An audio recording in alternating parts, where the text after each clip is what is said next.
এই যে ইলিশ মাছ, আজকে ইলিশ মাছে দেখি কী বানাই, সাথে থাকুন। কেটে কুটে নিয়ে এসছে বাজার থেকে।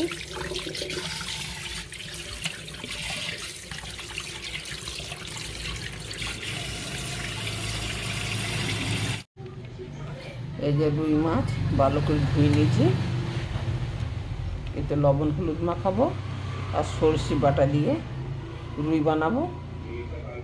এই মাছের মাথা ধুয়ে দেবো, কচু শাক দিয়ে মাছের মাথাটা বানাবো। মাছে লবণ হলুদ মাখাইনি,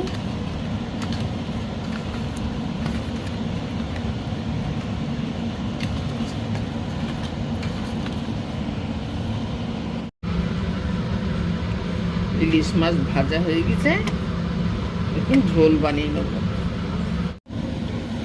সরষে বাটা ইলিশ বানাবো। এই যে ওই সরষে বাটা পেস্ট নিয়ে নিয়েছি, একটু জল দিয়ে দেবো।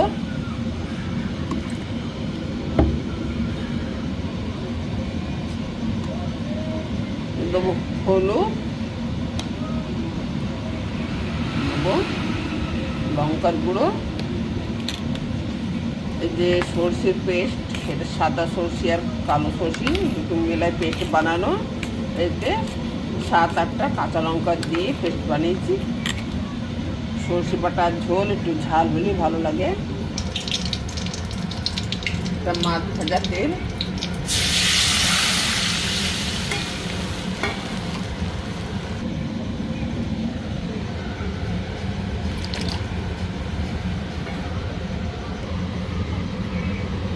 দিয়ে দেবো লবণ,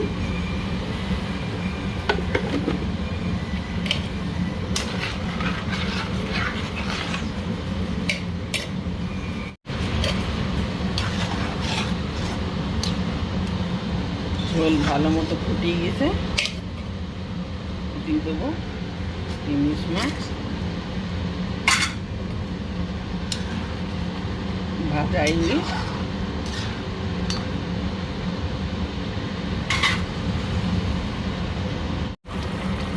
সরষে বাটা ইলিশ মাছ রান্না হয়ে গেল। দেখুন একটা ভালো করে ভাজা ইলিশ। অনেকে কাঁচা ইলিশও বানায়, আমার ভালো লাগে না, ওর ঘরে কেউ খায় না, এই জন্যে আমি মাছ ভাজা করে সরষে বাটা বানালাম। আপনারা এরকম বানাবেন, আমার চ্যানেলটাকে সাবস্ক্রাইব করে দেবেন, লাইক শেয়ার আর কমেন্ট করে বলবেন সরষে ইলিশ রান্নাটা কেমন হলো। আমার ভিডিও দেখার জন্য ধন্যবাদ।